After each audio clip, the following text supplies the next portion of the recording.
These guys are ridiculous. These guys are ridiculous. Now, how about them damn Celtics? And we are back with another episode of How About Them Celtics. Sam and I are here recording on Tuesday, November 14th. So just a heads up, we are recording this in advance because I will be traveling tomorrow. I'm going to Philadelphia for the game. So Sam and I won't have time because he's in Ireland. I'm going to be traveling. So we're recording this a day earlier than we would normally record for our Thursday. Even if I was home, you have a very, very busy day. So yeah, so gotta it get would be done. tough. Jack, first away game for you. Yeah, I'm very excited. Excited. I'm hoping I can get to some this year now that I figured out the process. And we'll see what happens. I will say, again, Celtics blog is not full time. I do freelance work, so this is like there's no travel budget, so we're not going to be going to LA or anything crazy. But maybe we'll get to some places. That's fun. Vegas. But yeah, we will be doing that. But yeah, so we are recording this 2 days before this, a day before the Sixers game instead of the day of earlier in the day. So if there's anything we missed on Wednesday, just know this is recorded before that. But yeah, hand up, our bad. Anyways, before we get into our review of the Celtics Sixers game, which will still be in this podcast because you guys are listening to this on Thursday, which I don't know if I'll be with Sam. I'll be at least with I'm gonna Bobby try, Kritsky, but we'll see what happens. If not, Bobby Kritsky of Sports Illustrated will be with me. Now you guys can yell at Sam. Fucking yeah. You guys, everyone, comments. Sam's coughing during the podcast. Yell at him. Mento got me. Jesus. I didn't even choke on it. I don't know what happened. It didn't fall down my throat and get stuck. I just no, it's okay. The comments usually be like, "Oh my God, Sam, are you okay?" the Mento. They're just gonna be fucking worried about your safety instead, of complaining about it. But before we get into the review of the Celtics 76ers game, it's time to spin the wheel. We have a new Incognito winner. We have a record high number of people in here. Jenny from Japan already won once, but it's been over a week, which is the rule we've met. It's been 3 podcasts plus, so they are entered back on the wheel. If they win again, sorry, they're just really fucking lucky. So we are here. Here we go. Spinning the wheel. Who will win $10 to Incognito this time? Pop in on this podcast to see who wins. Matthew Loyal listener. Thank you, Matthew. You have won $10 Incognito gift card. I'll be getting in touch with you to get your contact information so we can put you in touch with our guy from Incognito. And if you would like a chance to win $10 gift card to Incognito, which is great popcorn, I have some right here. Make sure to comment. It is a fine what's poppin'. Comment what's poppin' on this podcast, and you'll be entered in the next one. What flavor great you got? Product. It's the cinnamon. It's the one from my bag last night. I shared it around. Miss. I gave some to Cam and Bobby. They tried it. They both fans. So we're selling the product, no big deal. There you go. Yeah, Matthew, I'll get in contact with you. There you go. Matthew, I'll get in contact with you, get you linked up to get your $10 gift card. And again, comment what's poppin' on this podcast for a chance to win a $10 Incognito gift card. Anyways, let's jump over to our review of the Celtics 76ers game. All right. And thank you to our past selves for throwing it over to us over a day later. Sam and I are here in 2 different hotels in 2 different countries and very different places than we usually are, and both very tired. So let's recap the Celtics 76ers game. Celtics won. Down Kristaps Porzingis, down Jaylen Brown, both of them not playing. Sam Hauser in the starting lineup with Al Horford instead. And the Celtics pulled out a win over the 76ers. Derrick White, Jason Tatum led the way. 29 points for Tatum, 27 for White. Jrue Holiday, big game, 18 and 10 rebounds. The over-under that you might have seen on the pregame show of 5.5 almost doubled. So shout out to Smash the Odds. And the bench had a significant impact in this one. A lot of minutes for the bench guys. Cornette played 19 minutes. Svi Mykhailiuk played 15 minutes. Delano Banton got in the game for 8 minutes. Pritchard played 23. It was a lot of experimentation with lineups for Joe Mazzulla in this one, with Jaylen Brown and Kristaps Porzingis out. Joel Embiid was once again held to 20 points, shot 8 of 16 from the field. Al Horford was the primary defender on him. Tyrese Maxey, not the best game, a little bit of a late surge from him, but 20 points, 6 of 15, 3 of 7. Robert Covington was probably one of the better players in the Sixers, just of his Far ability too many to points. yeah, I mean, he was getting a bunch of offensive rebounds. He had 3 on the night. He was cutting when the Celtics went to double and beat Maxey. So, but again, Celtics pulled off the win, 117-107. And yeah, just initial thoughts, Sam. Good win with some misery sprinkled in. Signature Celtics win for sure. Both in the sense that it is quite literally up their alley to do things like this, to make you upset and then, get you back in by the end of the game, and also a legitimate signature win over a nearly full strength Sixers team. They without obviously Oubre and Batum, but Embiid, Maxey, the big guns were out there. And this is now the second game that the Celtics have played Philly, of course, but the second game that both Embiid and Maxey have been kind of kept at bay. The first game, though Philly won, neither one was spectacular. I mean, this was another game under 110 points for Philly. And even then, really, it was less than that. They got a couple baskets in the last minute of the game that the game was over. So the defense, once again, pretty impressive, except for in that second quarter where Philly made just about every shot they took. But that was just a sloppy quarter overall. Celtics turned the ball over a lot. The offense was lazy. A lot of lazy threes in this game, despite the win, which is whatever, I guess. I mean, you're gonna win the game if you make more threes, and they shot an okay percentage tonight, from what I remember. I don't have the box score right in front of me. It's on the screen, but it's too small. I for me do. to see. The Celtics shot 36% from 3, So, 18 of 50. Average. And the 76ers shot 11 of 30 from 3. And which is also 36%. Difference being Celtics shot more, got more chances to see them go down. Celtics played well overall. I thought in this one, outside of the second quarter, same deal as the last 76ers game. They just kind of crumbled. This time, though, instead of staying down, they fought back, which was impressive to see. I guess a sign of growth for them. You mentioned the 76ers scoring fewer than 110 points. That is the second time they have been held to under 110 points this season. You want to know the other time, Sam? The first game. Tell me. First Celtics game. They scored 106 in that game, 107 in this game. The difference, Celtics found a bit more offense in this one. Jason Tatum was all right, 29 points, 8 rebounds, 6 assists. It's crazy that I'm calling that an all right night, but he really was. Wasn't the most efficient. Wasn't great. Well, even that, he shot 4 of 10, 40% from 3, 10 of 23, 43.5%. You wish that interior efficiency was a bit better. He was contested at the rim a bit too much, and some of his threes you'd like of them to not have been threes because they were just kind of forcing it. The air ball after the ISO dribbles made me want to whip my phone across my room. End up shooting all right from 3. I thought he just got stuffed at the rim a bit too much. I felt like he was frustrated as per usual about foul calls. He only took 6 in this game, and I will say it did feel like he was trying to get to the rim a decent amount, and he only got 6 free throws, so I can understand the frustration a bit.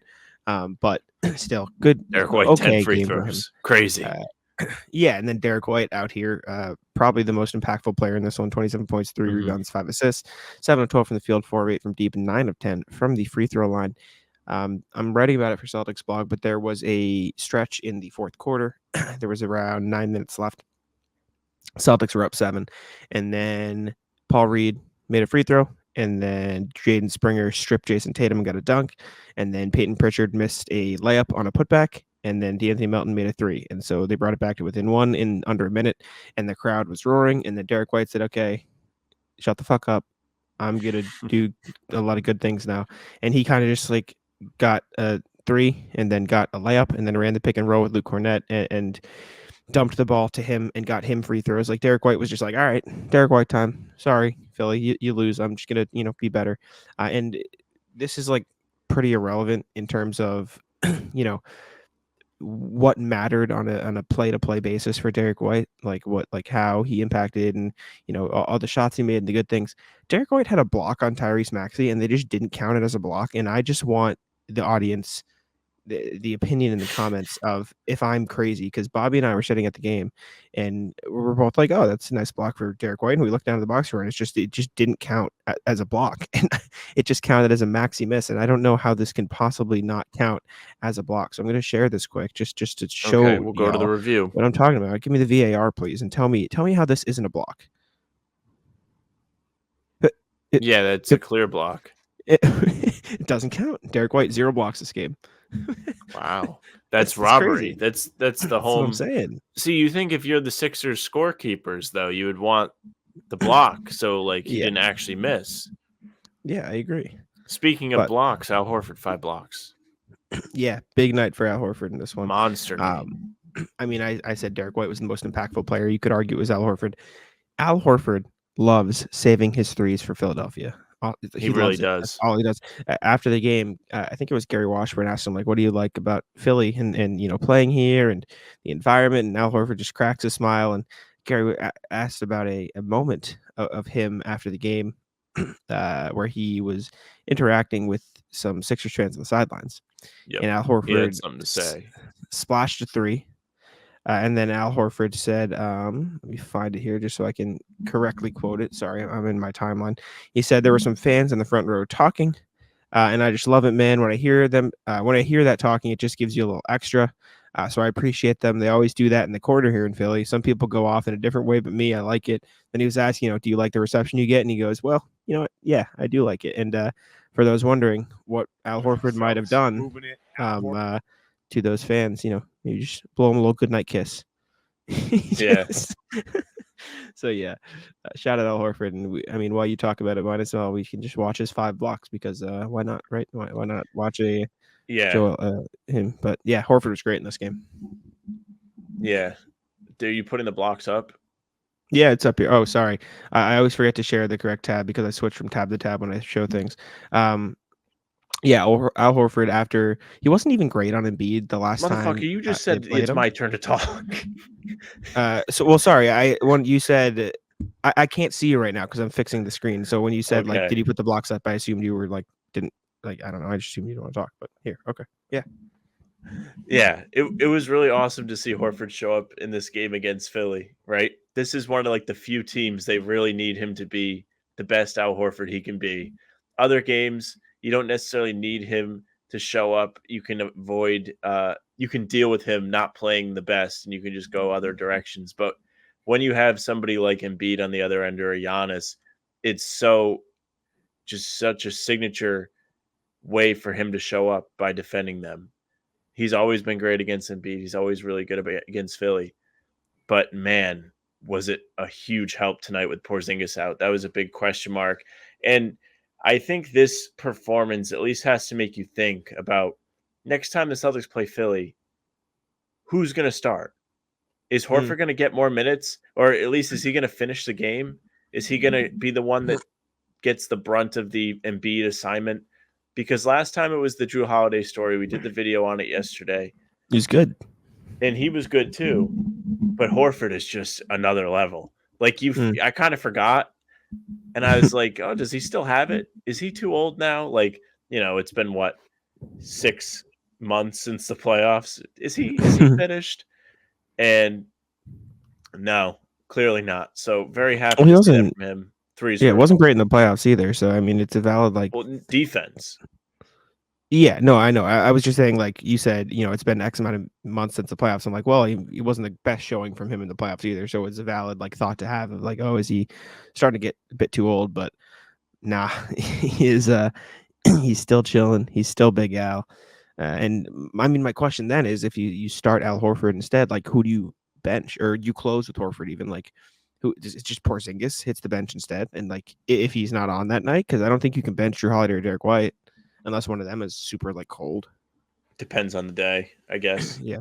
It's just the closing lineup is probably always going to be a Feely thing, which is so hard for us to conceptualize as people that want to put a pin on everything and label it and be like, this is, we're looking for stories, looking for angles, looking for different things to talk about or write about. And really it's just, who has it today? Which at the end of the day, it really probably should always be that. There shouldn't be as much structure to it. As odd as it sounds, if Sam Hauser has it going one day, it shouldn't be crazy for him to be out there at the end of a game. Now, should he be out there over Jaylen Brown or Jason Tatum? Maybe not. But if Derrick White doesn't have it, maybe you slide him down to the 2 guard position. Hauser can kind of guard. He's not Derrick White. He's not an all defensive caliber player, but his shot making ability is so valuable when he's on. You almost can't sit him at times.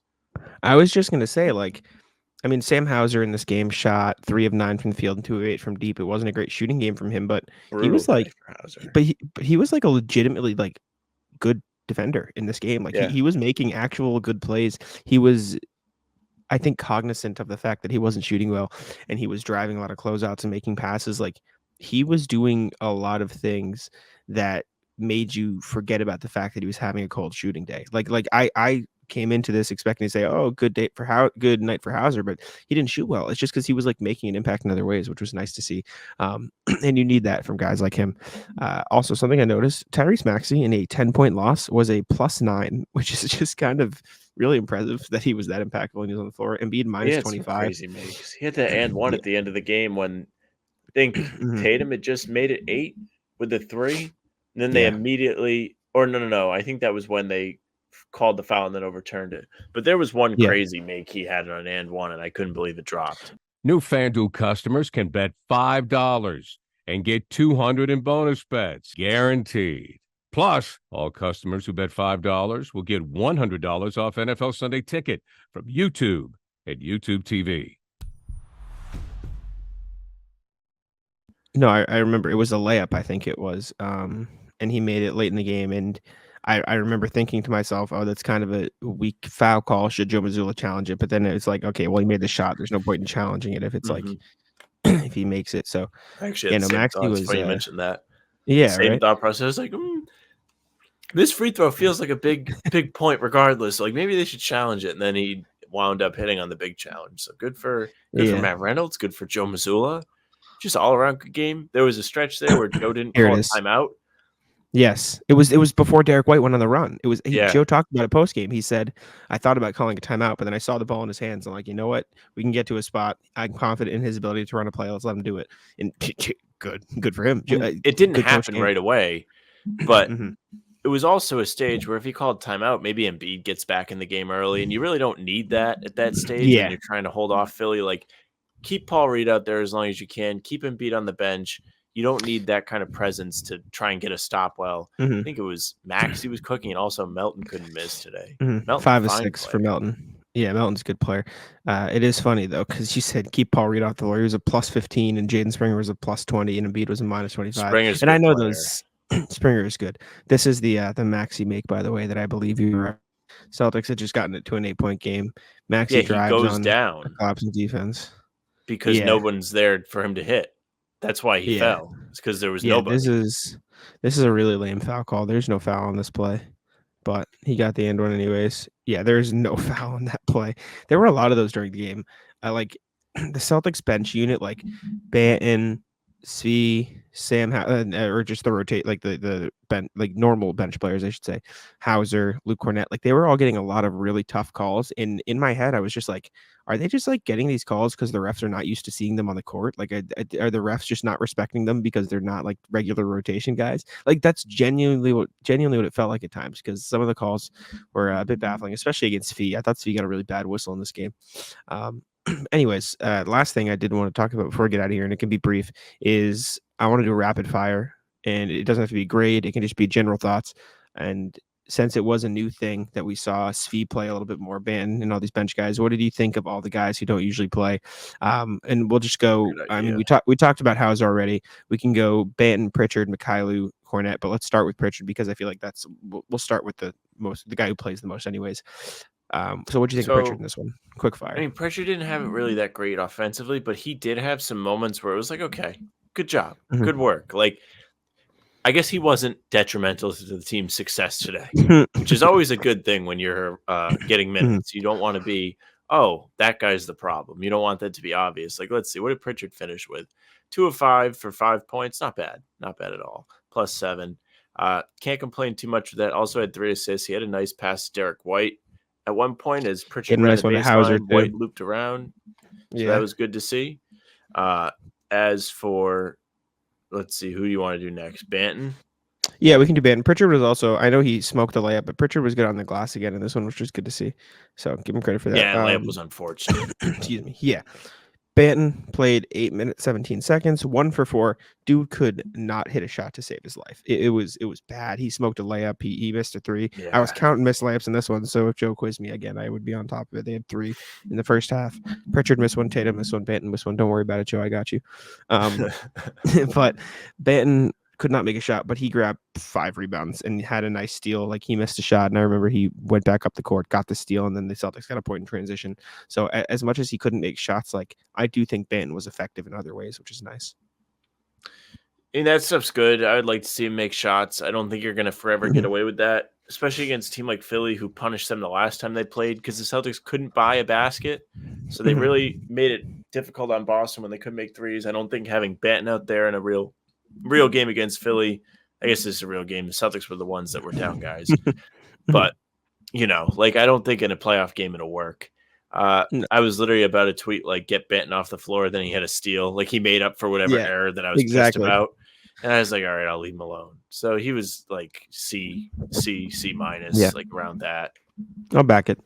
Svi Mykhailiuk shot 2 of 4, 1 of 3 from deep, 5 points. He had 3 fouls. Again, I'd like to go back and look at those fouls and go to the VAR. Not convinced they were fouls. I just don't think they were fouls. And while you give him his grade, I'm going to do that. So I'm not crazy. Okay. I won't spend too long on it. Like, if it's something where, like, you're done and I can't find them still, then I won't. But Svi Mykhailiuk didn't make his shots, made one of them. But I thought he was all right. He was moving on defense fine. I think he was, I'll put it this way. I don't think he was a net negative in his minutes. I think he was fine. I think he did what he was supposed to do, and that was it. Yeah, him and Pritchard are like on the same level today. I didn't think probably Pritchard slightly better because I think he did more without scoring. But they made a few shots. They were out there. It didn't feel like they were hurting the team exactly. Like, I don't think I had a Mykhailiuk moment where I was like, damn, like, he sucks. Maybe it was partly his fault that the rotations were bad there for a while with the double teams on Embiid, and then guys would cut to the basket and there was nobody there waiting for them. I don't know whose fault that was, but maybe it was his, maybe it was Banton's. I know Banton was part of that rotation at one point because I started to watch for it because I was like, why are all these cutters so open? Yeah, I think it's because they were showing a lot of bodies at Embiid and Maxey. Like, anytime those two touched the ball, they would, like, send another guy over and played, like, a pseudo zone. So, like, they had... Oh, it's true. Yeah, and so, I mean, that's not an excuse. I'm just saying, like, I'm just trying to figure out who is supposed to fill that gap because of all the gaps, you don't want one right under the rim. No, not great. I did find the 3 fouls, though, and I did want to look at them just to do the VAR, make myself feel a little better. Yeah. Not convinced that's a foul. Come on. Like, really? Like, I understand, like, maybe his hands were on him a little bit too much, but really? That's what we're doing? Like, lame. He pushed him in the back, I think. It was a weak one, at the very least. I understand why it was called. Think it was stupid. Next one. This one was bad. I remember it. Yeah, I don't see anything there. Come on. Like, what are we doing there? No Bad. argument from me. And then last one, you mute so it's just not obnoxious. Last Mykhailiuk foul here. Just, that's not a foul. That's not a foul. First one, maybe. Those two, no. Exactly. So I thought he got a tough whistle. And then the last guy we can talk about today, Luke Cornett. I thought he played well. Really good game in this one. Big putbacks. Excuse me. Yeah, he was rough to start, which is why I think he had a -4 plus minus because he just was getting cooked by Embiid a little bit, but finished 4-4, 9 points, 6 rebounds, 3 of those rebounds offensive. Like you said, some nice putbacks, had an assist, a steal, and I think the majority of his production came in the second half too. Yeah, 7 of his points, 4 of his rebounds, 3 of his makes. Big second half for Luke Cornett. I thought he was very effective and just good. Yeah, good game from him. Mm-hmm. I don't have any disagreements on that. I thought he was really good. Fine. In that case, do you want to wrap it up there? Shall we? Yes. Close it out? All right. We will throw it back to our past selves. All right. Thank you to our, I guess, future selves for sending it over, giving that great review of the Celtics 76ers game. Hopefully it was a win, so we are, not angry and upset and, figuring out what went wrong. But we're going to talk about Jrue Holiday for a brief second because Jrue Holiday reached 15,000 points in the Celtics win over the New York Knicks on Monday night. Mm-hmm. And he didn't know about it. I assume you heard this as well. He had no idea what was happening. I thought he So knew about it.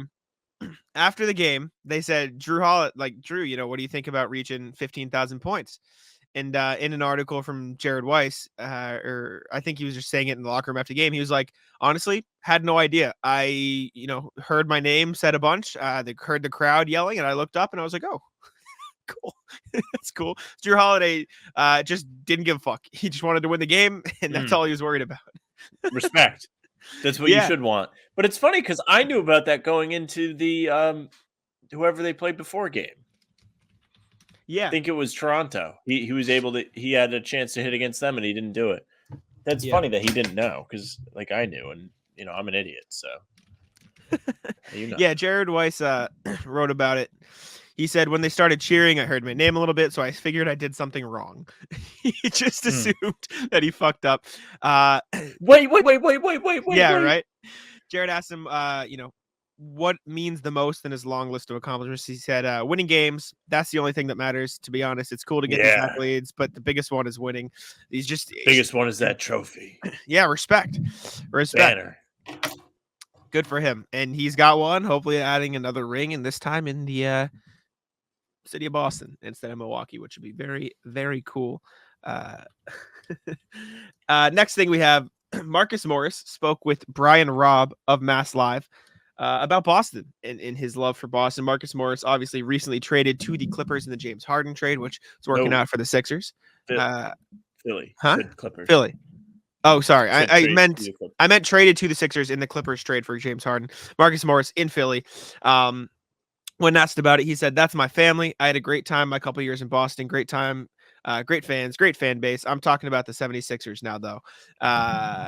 For how long, though, pal? How long are you going to be talking about the Sixers for? Because there's some names coming up in the trade market, and he is definitely matching salary at this point. Marcus Morris, by the way, who since being traded to the Sixers has played in 2 games.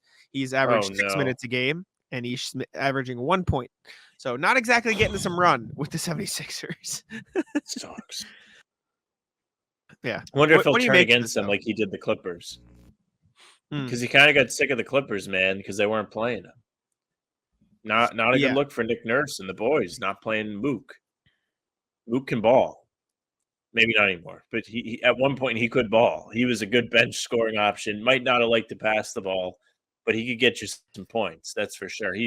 Against OKC, it was a TNT players only broadcast that was so great that they stopped doing it.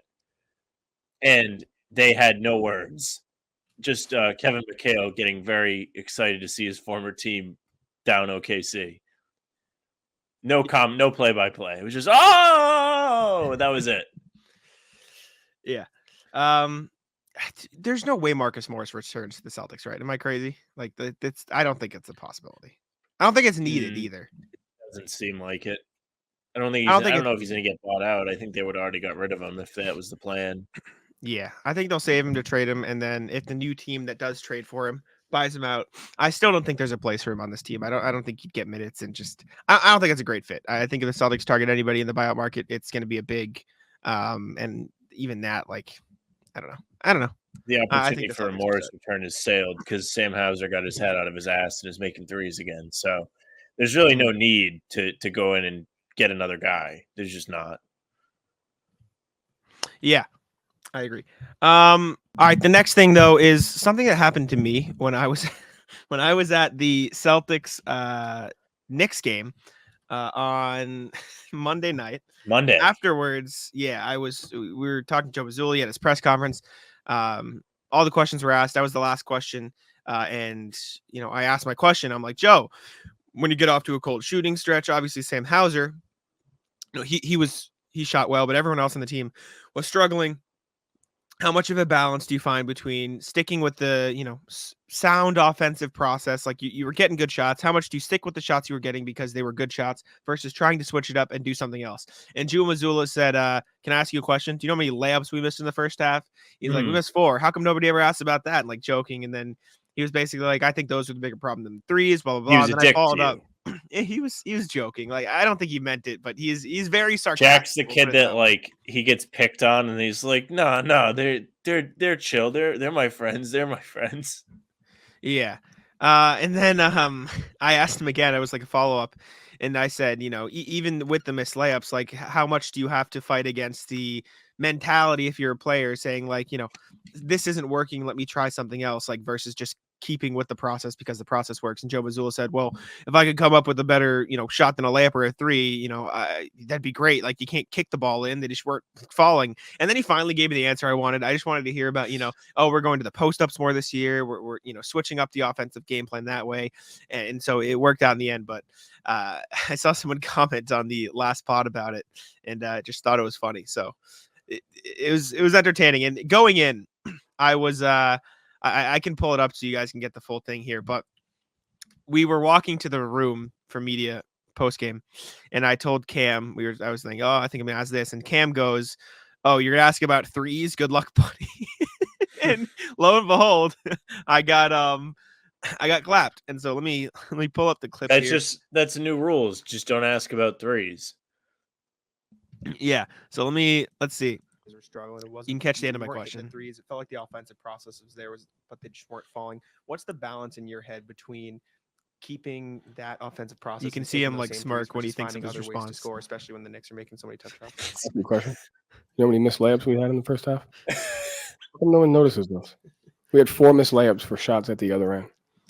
And so, like, I thought we played with great balance. And I think a missed layup can hurt you more than a missed three because it's usually a 5-on-4 situation. And so I just didn't think we were playing great basketball. And from the standpoint of, like, our threes weren't going in, but I didn't think we were going to the rim with physicality. And I thought we missed some easy ones that we usually make.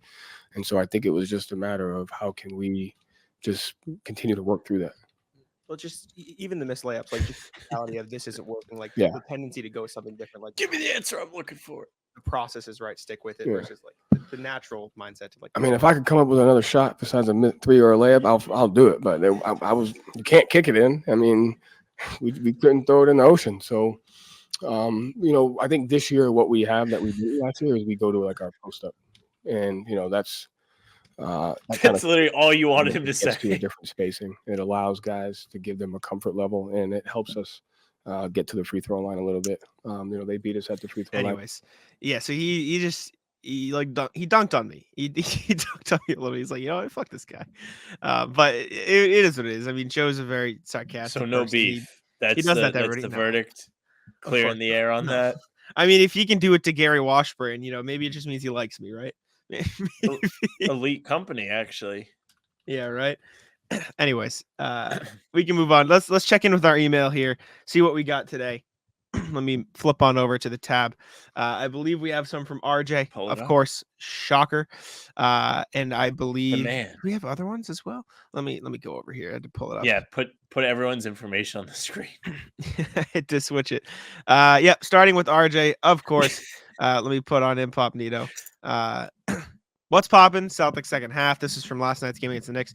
Evening, gents. The Knicks game just wrapped, and we get to see another way the Celtics win. The first half saw the Knicks and the Celtics trading punches, with New York staying up between 3 to 8 points for most of the second quarter until Boston closed out on a 9-2 run in the last minute 33. After that, it was like the Celtics had the Knicks measure and kept methodically working them over both ends of the court. First half, Knicks made 9 threes. Second half, that went down to 6. Celtics went the other direction and made 7 from 7. Made threes to 12. Celtics weren't zipping the ball, but they kept sharing it, getting assists on 67.5 of their baskets, or 67.5% of their baskets. Even their turnovers were under control, making only 11 the entire game. Even the bench was solid, outscoring the Knicks in 19-15. By the way, just as much as I like KP and JB working together, I'm having fun watching Pritchard and Hauser for threes, or watching Pritchard find Hauser for threes. They know each other as well as any duo on the roster. This was not a grinder win, but a steady professional victory, worth noting because we haven't seen many of those for the past few years. It's also their 6th consecutive double-digit win. That's kind of crazy. Now let's see how much they step up for the Embiid-Maxey tandem on Wednesday, which you're hearing this after that game. So you guys all know, and we're sitting here just thinking about it. Like, I wonder how they're going to show up on Wednesday. I think RJ makes a good point. This was a very strange game from a Celtics standpoint because it felt like they were really going to like lose this one in this team just wasn't making any mistakes fashion. But it turned out the Celtics buckled down. They got good shots. They finally got shots to fall, and they started to get some stops, and it really helped them turn the game around. Obviously, if you do all those things, you're going to win. But Good on them for not wilting. Feels like last year's team might have wilted. Teams in years past would have wilted and just been like, it's not our night. They're making everything. They would have got frustrated. Probably would have seen a lot of complaining to the refs, especially in a game like yesterday where the refs were legitimately bad at times. Derrick White, 2 missed foul calls that would have been in his favor early. Tatum gets a steal right off rip that is called back as a foul, and he misses out on a fast break. Just all kinds of different things they could have got upset about, and they didn't. So credit to them because it's in their DNA. It must have been Grant. Now Grant's gone. You've gotten rid of that. You can't put that on Grant. Disgusting mindset.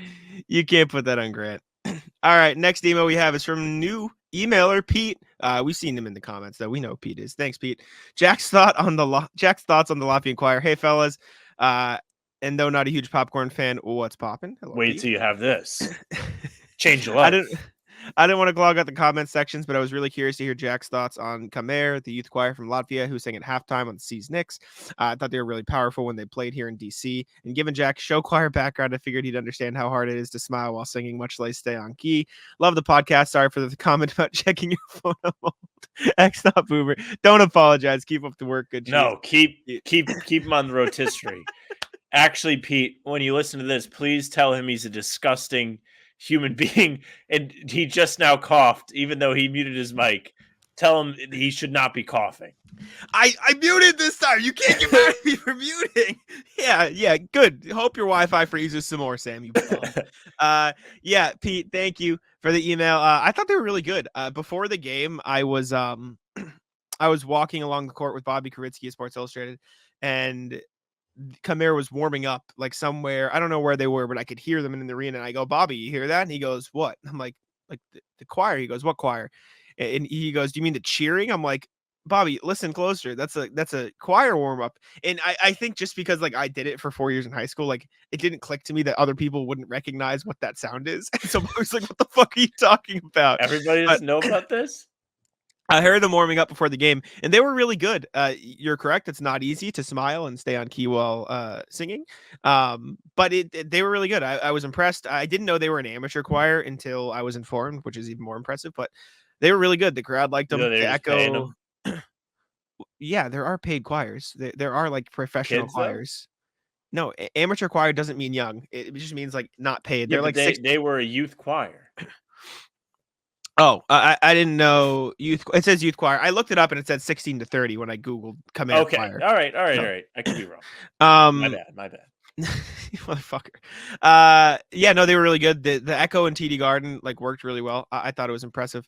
The TD Garden seemed to like it too. Like the crowd was getting up for it. I wish they went longer though. They only sang like 2 songs and then they were done, which I guess makes sense. But they only went for like half of halftime. Well, they went for half. Yeah, you gotta like, get the boys back out there. Let them get some shots up. Especially I after wanted that them to first sing half. more. I wanted them to sing more. They were very good. And I think there was a video of Porzingis meeting them before the game. If I can find it, I'll put it on the screen for you so you can see him. Let me see. He met them before the game, hung out, took pictures, whatever, said hello. They started chanting Latvia in the room with him, which is very funny. Should have showed up with a trench coat so he looked like he was just 3 of them all stacked on top of each other. I don't know if that's how it works. I don't know if that works in real life. Yeah, but you know what I'm like referencing. I know what you're referencing. I cannot find the video of him meeting them, but I do know there's somewhere a video on Twitter of him like saying hello and meeting them, which was nice. And I saw them pulling up to the event, to the game. I was like, whoa, what is this? And then it made sense. But yeah, I thought they were very good. Very good. Last email, other stuff is just what's poppin' stuff. What's poppin'? Boring wins are wins. This is from RJ this morning, or this afternoon, I should say, as we're watching. Morning, guys. Today's mantra is boring is good. We've all been conditioned to look for spectacular replays and dramatic comeback victories, not just as Celtics fans, but all fans over the past 30 years of ESPN and Twitter force-feeding us all the highlights from a fire hose. And while video game style plays are undoubtedly fun, boring wins still count more than an exciting loss, which is why I loved Monday's Knicks game. It was the most boring 16-point win I've seen in recent memory after missing 3-pointers and layups for most of the first half. Thank you for telling me about the layups again. The Celtics just refined the execution of what they need to do to slow down the Knicks from doing what they want to do. Yes, Jason Tatum piled up points in the second half, but everything he did was just, quote, usual JT stuff and not where did that come from stuff. If there are low impact exercises, Monday was a low impact win, which are the sort of games you need to win a championship. I hope that Coach Mazzulla can integrate Banton, Cornette, Brissett, and Stevens into the flow of games prior to fourth quarter blowouts. I know everyone loves playing, but I'd rather see an 8-point win with some deep bench run than a 16-point win with the deep bench guys doing their cheer squad impersonation. Be well, RJ Johnson. What do you think about that last point? Because I think we both agree that wins are wins. You should win in blowout fashion, as easily as you can every night. But the whole rather win by 8 with more bench guys than 16 with less bench guys. Nah, win by all the points. Okay. And unless like you're beating team X for the majority of the game and the fourth quarter rolls around and it's not close and then the bench lets it get back to 8. But I don't really think like it's a good idea to play with fire. I'm all the way in where I don't trust these guys. You know that. So I can't condone that. I just can't. I can't speak either. Clearly, and you're not going to get any fucking shit for it. Anyways, thank you for the emails. We appreciate it very much of you guys tuning in.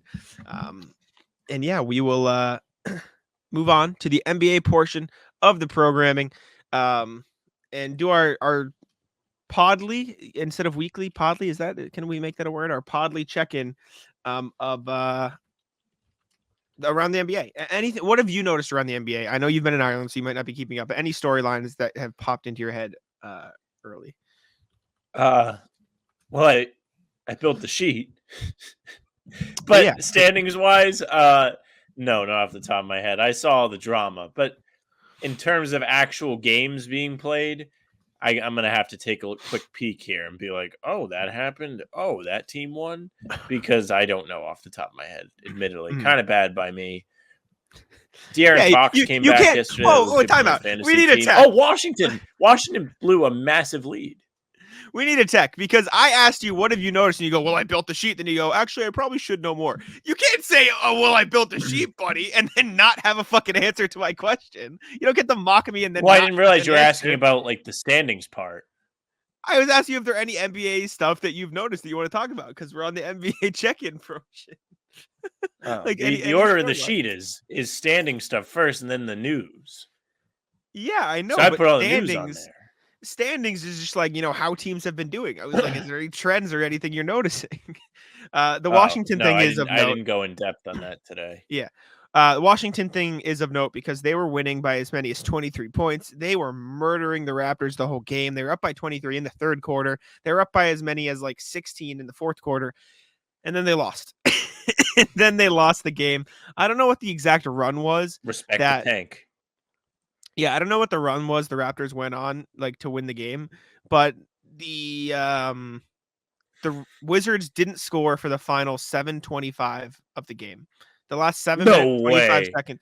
Yeah, the last 7 minutes. Oh, I didn't know that part of it. Sorry, so they had 1 point in the last 7:25 and no points in the last 5:47. They make a field goal in the last 7:25 then. That's horrible, bro. So I'd be mad as hell. The Raptors ended the game on a 19-1 run to win the game by 4 points.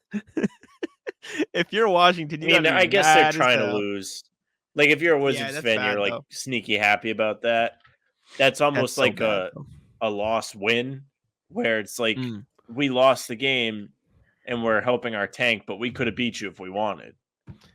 But all of our guys are so committed. Did you see the thing? Speaking of the Wizards, the report was it is believed that the Wizards are, instead of trying to make Jordan Poole a centerpiece to build around, they are just trying to build him up to trade him because they don't believe in him. I believe it. Well, did you see the video that went viral of Jordan Poole in the huddle? I saw the thumbnail, but you see when you're here, videos aren't loading a whole lot. Ready? Here's the video. This is Jordan Poole in the huddle. Matty got locked off. He looked off. Huddle is starting. No one's paying attention. Coach is trying to get him. These guys trying to get him.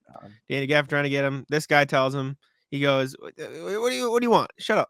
He throws the towel in. What an asshole! Not paying attention. Locks in. Doesn't know the play. He's like, "What's happening? What's happening?" Getting onto the court. He's looking back. He's like trying to figure out what's happening. He's a bomb. So I can imagine Wizards fans might not be too pleased with Mr. Jordan Poole. Other than that, other games in the last, it's only been 2 days since we recorded last, maybe 1 day actually. Kings beat the Cavs in De'Aaron Fox's return. I think you mentioned that. De'Aaron Fox had 28 points. Good game from him. Cavs moved to, I believe, 3-6 on the season with that loss. Oof. They've had some injuries, or 4-6, sorry, but still just not great from them to this point in the season. The Bulls lost to the Bucks. Tonight, yeah, got some heaters, some okay Pacers, ones. I'll be paying attention. Sixers. Yeah. Hopefully, Luke Pacers has a slow down. mustache. He does. It's funny. It's very funny to see. The Bucks won, but Dame shot 3 of 17 and 1 of 9, and they were playing the Bulls. So did they really win? Did they win? But is that a moral victory? Is that a moral victory for like in war, like for the Bulls? For the Bulls, maybe. I was explaining that to Kayla, and she did not get it. I can imagine. It's I'm back.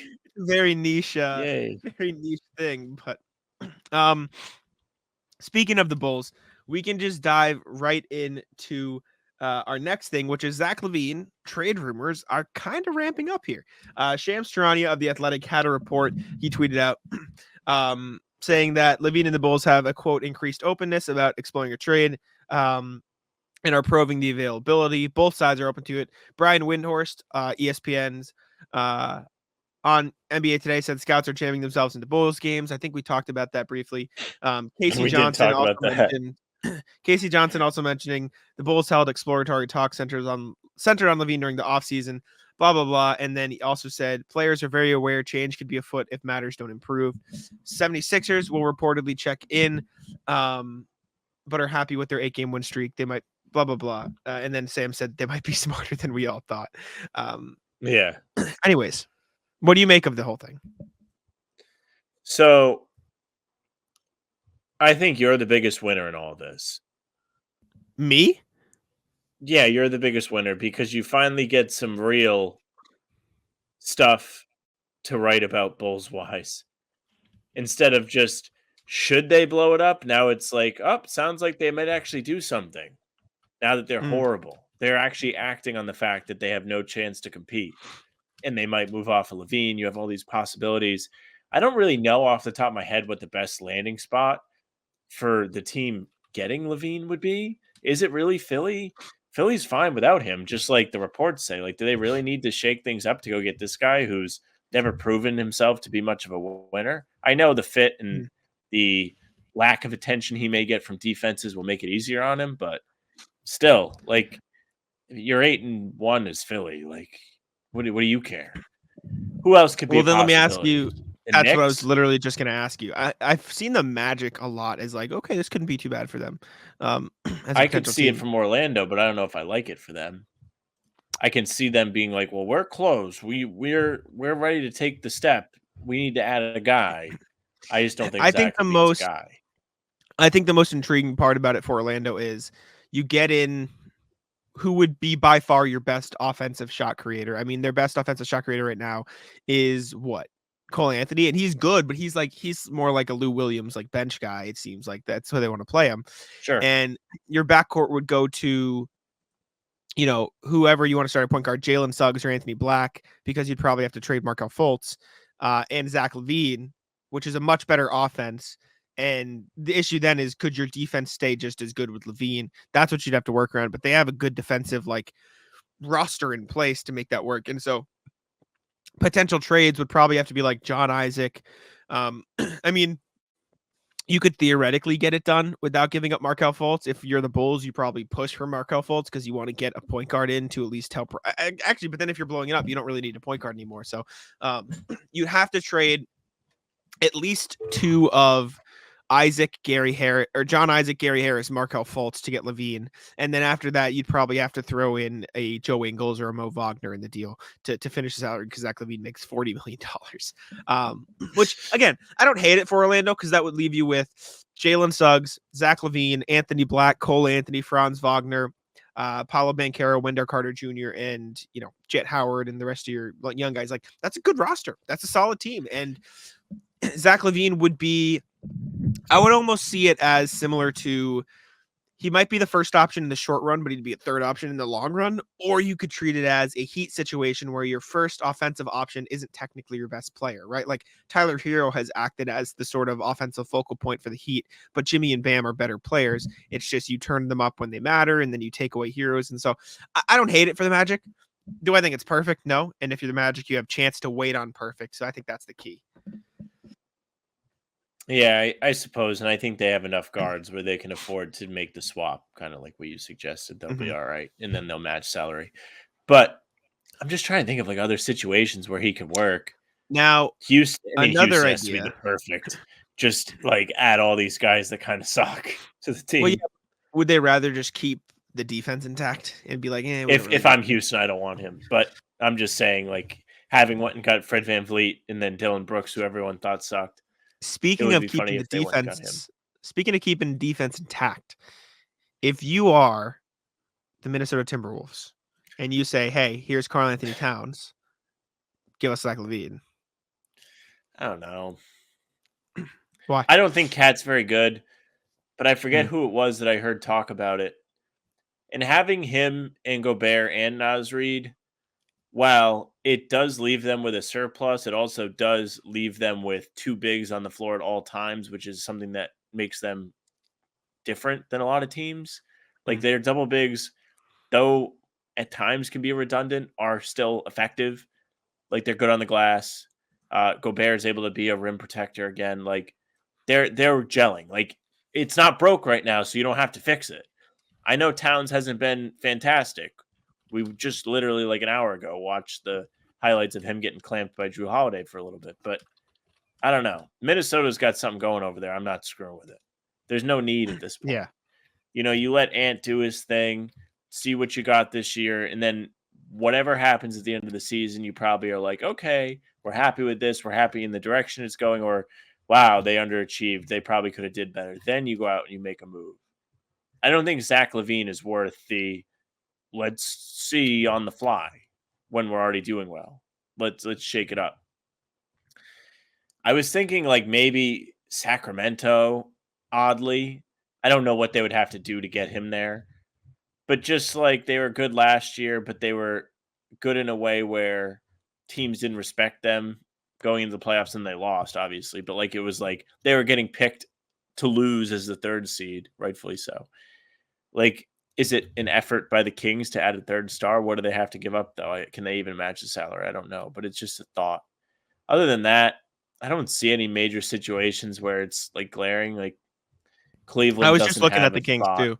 I had them in the trade machine, but like in order to match the salary, you'd have to trade like Harrison Barnes, Malik Monk, and Trey Lyles just to get up there. And like at that point, like that's a lot to of be honest. Malik Monk and Zach LaVine are close enough to the same player where that's like useless in my opinion, at least. Like obviously Zach LaVine's a better version of Malik Monk, but do the Bucks have anything? Can the Bucks do this? Not I don't know, but it feels like they need. They'd have like to if give there's up any team that has a reason to make a push and be like, we'll learn on the fly. It's them because they haven't. They'd have to give up Middleton or Brook Lopez, and their great start. Their not great start has been because of their defense too. And if you like Dame LaVine backcourt, hey, woof. That's not great. The Pacers have to be on the list. Really? Buddy Hield's contract. They don't know if they want to keep him and bring him back. They can like go and I don't know what else they have. I'm sure they have picks. And I don't know. The Pacers are good right now, but they're in the same spot the Kings were in last year where no one they're a fun team. But their offense is like the best. And so adding more offense is like doubling down on what you already do well. If I'm the Pacers, I'd rather wait and just try to trade for defense. Well, you double down on what you do well, but also you give yourself, in theory, somebody that can create a shot other than Halliburton. I guess they don't really have that. Well, yeah. If I'm then, I'd rather just develop Benedict Mathurin more instead. It's true. I don't know. The Depends Knicks, what like they're you after. said, are a decent one. If you're the Nets, do you call and say, "Hey, we'll give you picks and Ben Simmons, and just give us LaVine. We'll take a shot creator." Ben Simmons, by the way, hurt again. Shocker, right? But then if you're the, imagine having Ben Simmons and Lonzo Ball. If you're the Bulls, sheeting up 50 mil of your cap, 60 mil of your cap Okay. to just hang out there. Yeah, I don't know. Past that, there's not like OKC, but like, is that the guy you want to waste all your stuff on? Like, no, I don't think so. You don't The need him. Lakers. Lakers Probably. might need somebody. You could do D'Angelo Russell, Rui Hachimura, and fucking like Jalen Hood Shafino and a pick, or like you can get there is the point I'm making. Sure, to then I send can Zach really LaVine hate him. over. Yeah. Yeah, you'd have to send enough stuff over. Lakers are probably the best fit. Hear me out though. Now, let me make sure this works before I I offer you the worst idea in NBA history. Listen. Would you trade Norm Powell and all of your other salary to get Zach No. LaVine if you're the Clippers? No. Clippers, you just have to Imagine. wave the white flag. The Clippers may actually end up I'm kidding. selling at the deadline at this point. I'm kidding. Imagine though, imagine they triple down. You're like, no, fuck it. No center. We're playing LaVine. We're playing Russ. We're playing Harden. We're playing all Russ these at guys. center, he'll get all the rebounds. Right. Anyways, I think that wraps up our Zach LaVine talk for now. Zach LaVine We can into move New on. Orleans for fat. Yeah. Zion Williamson was recently asked about, offensive like sacrifice or something or other. Let me read it here. He was asked about, taking a back seat, integrating himself into New Orleans offense, how it's been different this year. He said, last year we had a team meeting and brought up some things I can do better, especially with buying into the program. Right now it's tough. I'm taking a little bit of a back seat right now. I'm trusting the process. I'm trying my best to buy in right now. And he was a little bit visibly frustrated. And like, I understand it from the perspective of like, they're not playing well. And so anybody on a team that's not playing well is probably going to be frustrated. And like, also when he is healthy, he is their best player. So you probably should run things through him. But at the same time, how much room do you have to be complaining when you haven't been on the fucking court for 2 years? I've been on the court for 2 years, and it's largely your own fault because you're not in shape. Like that's where you like stop feeling bad. Like there's one thing if some guy's out there, he's working hard and he just continues to get hurt and it's unlucky. But when you are just setting yourself up to fail, it's frustrating. When you got drafted there and there were rumblings that you didn't want to be there from the jump, that's frustrating. When they've gone out and actually put a pretty good team around you, that's frustrating. They've had bad injury luck this year, make no mistake. But last year, best team in the Western Conference before Zion gets hurt because he was out of shape, right? How is it their fault? Don't put this on the team. Don't be like they're not getting me enough help. Don't be like that because that's not the case. They did probably the best they could to bring in other talent to play with him. Just hasn't worked out because none of them can stay healthy, and he's been at the center of it. Pot kettle from Zion. Tough. I don't know. The Pelicans are currently 4-6 on the season, lost 5 in a row, so they started the year 4-1. So going downhill a little bit. I think CJ's hurt right now. Yep. If I am correct, CJ's hurt. Ingram has missed a game as well. Zion's missed a couple games. It's not a healthy team, so they're never going to be play well. Adam Silver recently talked about NBA expansion, talking about what cities could potentially be in. He said he was on the Celtics Knicks broadcast, and he said all that basically confirmed that the NBA will expand once the TV deal is done. Said a couple of cities in the U.S., but also mentioned Mexico City and Vancouver, possibly Montreal, who has reached out to the NBA as other cities the league has had interest in. It's going to be Las Vegas and Seattle, though. Like, come on. It's just going to be Las Vegas and Seattle. It should be. I mean, they love Las Vegas. The only reason I can see them not getting a team is if they really decide they love this in-season tournament. They want to make the final and semifinal there every single season to entice the players to care about it. And you really can't, make going to Vegas special if there's a team there. You know what I'm saying? Yeah, I understand it, yeah. I don't know if that would screw the city. I know there's been the talk of LeBron wanting to own a team there too, so that could be a thing. Feels like if they don't do Seattle, then that's very wrong. But They're gonna do it Seattle. wouldn't shock Absolutely. me with Adam Well- Silver, who got away with murder on the broadcast yesterday. Was not questioned at all about his decision to deny the parquet pattern I on heard the he was, City Edition court or whatever it is. I heard he was calling Scal Brian, and people were weirded out. Well, of course, Scal. Um, Surprising I to ask saw- about 2 for 1. I saw Keith Smith tweet, and he said, if I had to guess, I'd say they expanded 2 teams, Las Vegas and Seattle, a couple years after the deal, and then a couple years after that, they might go to 34 and be the first thing to hit 34. And honestly, with how much talent's in the NBA, good, fine, add 4 more teams. I think there's enough talent to take that on. I think you should space it out, like Keith mentioned, but I mean, at that point, then you could explore Mexico City, you could explore Vancouver, you could explore like Louisville or some of these, cities around the country that people have, mentioned as potential places that people could want to go, right? Like Vancouver, Montreal, Mexico City, Louisville, maybe not St. Louis. Fuck off. I think like that.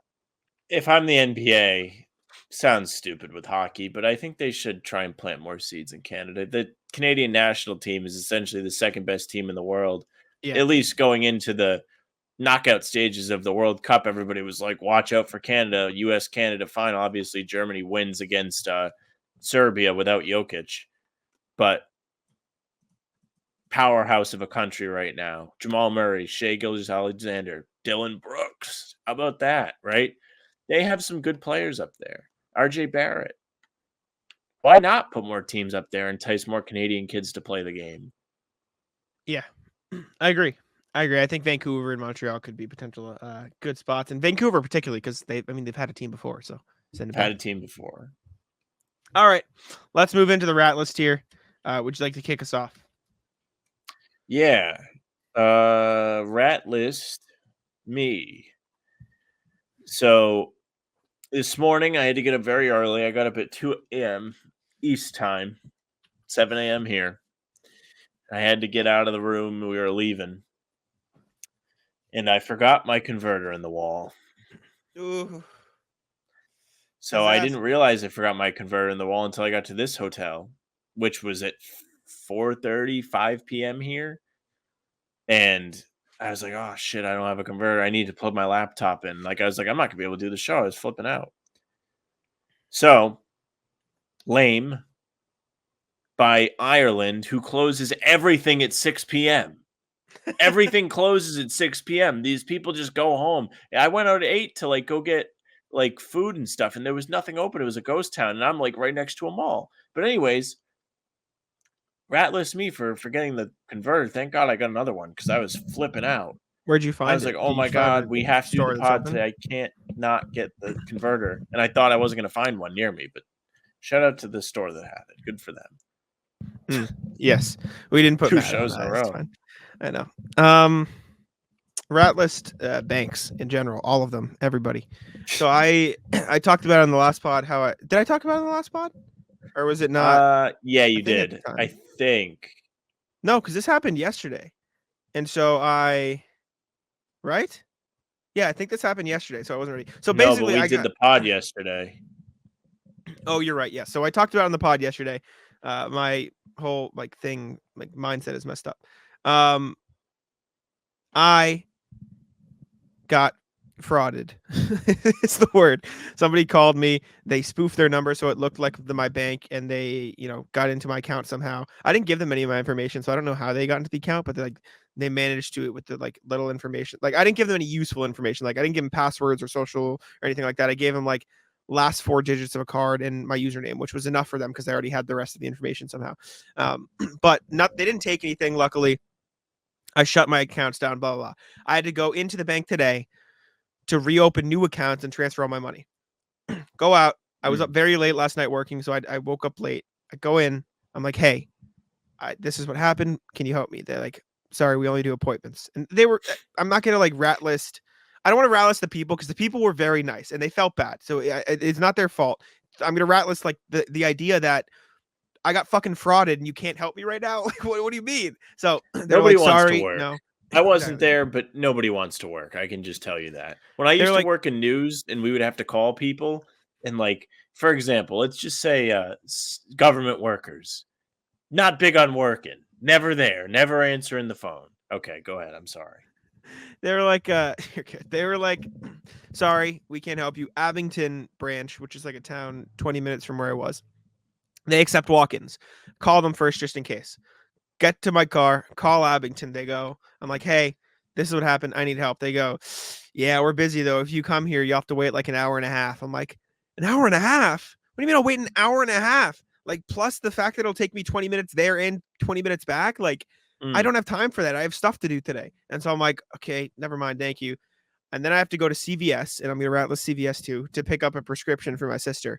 I get there. They're on lunch from 1:30 to 2. I get there at 1:52. They don't get back till 2:05. And then there's 2 cars in front of me. So I'm at this fucking drive-through for 20, 30 minutes or whatever. Annoying, right? Call my mom. She's like, go to your Santander, go back to the branch, your bank, and say, hey, can I, so I asked them, can I withdraw? I call them like, I need this money. Can I have you call fraud, unblock it for me to withdraw it, and then put the block back on it? And they're like, yes, that's fine. Come, the teller will help you. Get there, go up to the teller. She's like, I can't help you. You got to go see an agent. I'm like, then why did I call you? So I sat my ass down. I waited for an agent. And thank God, this was maybe the nicest lady I've ever met in my life. She was awesome, anti-rat list. She was great. I get in there. She goes, yep, I'll help you withdraw this. Here we go. And then she goes, you know what? My appointment's late. Basically, fuck them. I'm going to help you open a new account now anyways. I'm like, you're awesome. Thank you. She helped me open my new accounts. I was all set. She was like, my appointment just got here, but they're being nice and waiting too. So I'm just going to finish helping you. I was like, thank you. Got it all done. She was great. Bank is all fine now. Then I went to the other bank and I had to open my other account. So I had a card to use for my trip to Philly, blah, blah, blah. So I was out for what I was hoping would be like, at worst, I was like, okay, maybe this takes an hour and they're slow. And I was out of my house for like 3 hours. And I was like, the worst. It was nothing worse fun. than the, I didn't think this would take this long experience. It's the most tragic tale it was there might ever have been. I was mad. I was very upset. So you should be mad. I'd be mad too. Big wasted. Yeah. I get mad at much smaller things. People here, ratless, not big on the leashes on the dogs. Not a lot of leashes being used. Do you have dogs? Ratless people that don't leash their dogs in general, because this has been one I've had in the bank, I think, unless I said it before. I hope I didn't. But put your dog on a leash. When I'm out running or walking, I don't want to have to worry, am I going to get chased? Is this dog going to see something on me that it wants to, possess or take a bite out of? I sure hope not, because I don't feel like breaking in a full sprint after I'm 3-4 miles deep in a run. It's just not very fun to me. So please leash your dog, especially if they're like big. The only, anti-ratless, like we were at this site today and there was a dog there. The dog had the shortest, stubbiest. He was like a wiener dog, but he was also, he had like big floppy ears and he looked like he had enough.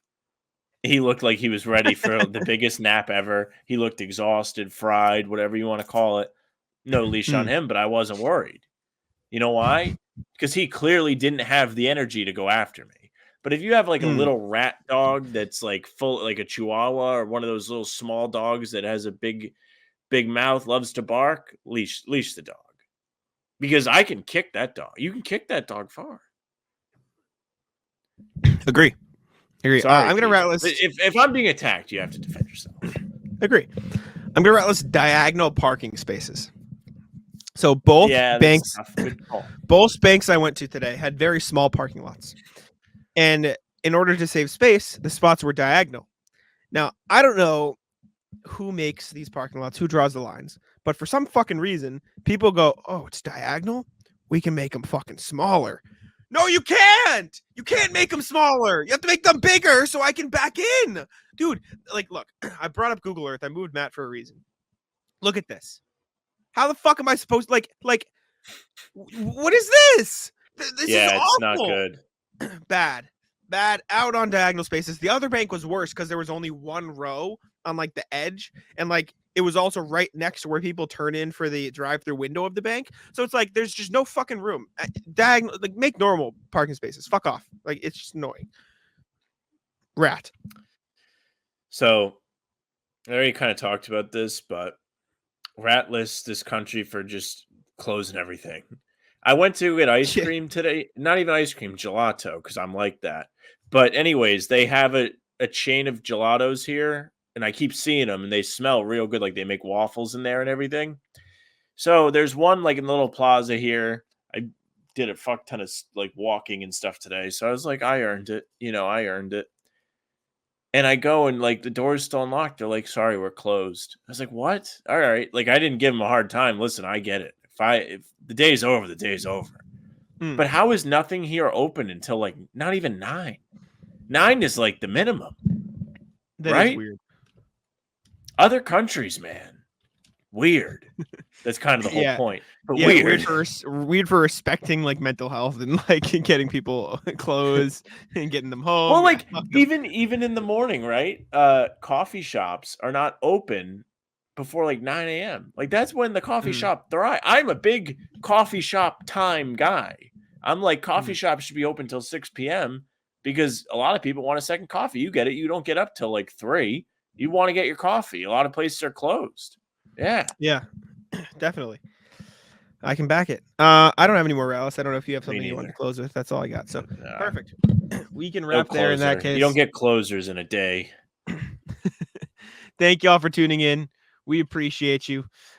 Make sure to subscribe to How About Them Celtics. Comment what's popping if you'd like a chance to win a $10 Incognito gift card. Popcorn's great product, great people. Make sure to leave us a review. I was going to say at the beginning, but I forgot. Leave us a review on Apple and Spotify if you listen there, or even if you listen on YouTube. Apparently, it really helps get more listeners and attract them to the audio, and that's probably the hardest place to build a following. So leave a review. We'd greatly appreciate it if you we've gotten better, but yeah. Yes. Just say something. Just say hello. Say what's popping. Say, tell us what do you think of the pod. But if you're going to leave a bad review, just comment in the YouTube. Don't leave a bad review. Don't screw us. Just if you're mad at us, go to YouTube. If you like us, leave a review on the app. What if we did if you do a nice review of us on audio, that counts for 5 automatic draws to what's popping? Make it 3. We'll do 3. We'll put you on the wheel 3 times. Just because I feel like we get less listeners there. But if you do leave us a review on Apple, and it says what's popping in it, we'll add you a couple of things. We'll give you 2 or 3. We'll throw it in there. But we appreciate you. Subscribe to How About Them Celtics. Comment what's popping. Leave us those reviews. And yeah, Sam, I'll let you take it out. Hey, thank you very much for listening or watching. Make sure you subscribe to YouTube if you're watching there. Hit the notification bell so you don't miss any of our daily uploads. We're here every single day talking C's. You can also find us before every single game, a half hour, doing the pregame show. A lot of fun. A lot of nonsense, but a lot of fun. You can also find us on Spotify and Apple. Like Jack said, follow us, say something nice. We'll give you a little treat or a little space on the wheel. If you leave us a nice review, you can follow us there too. At How About Them C's, that's the social for Twitter, Instagram, and TikTok. Facebook is just the name of the podcast. You can find us there for pregame as well. A lot of people have commented there before, so come hang out. You can find Jack on Twitter at JackSwanNBA. You can follow me at Sam LaFrance NBA. That's it for us. Bye. Taco. Come on. Taco.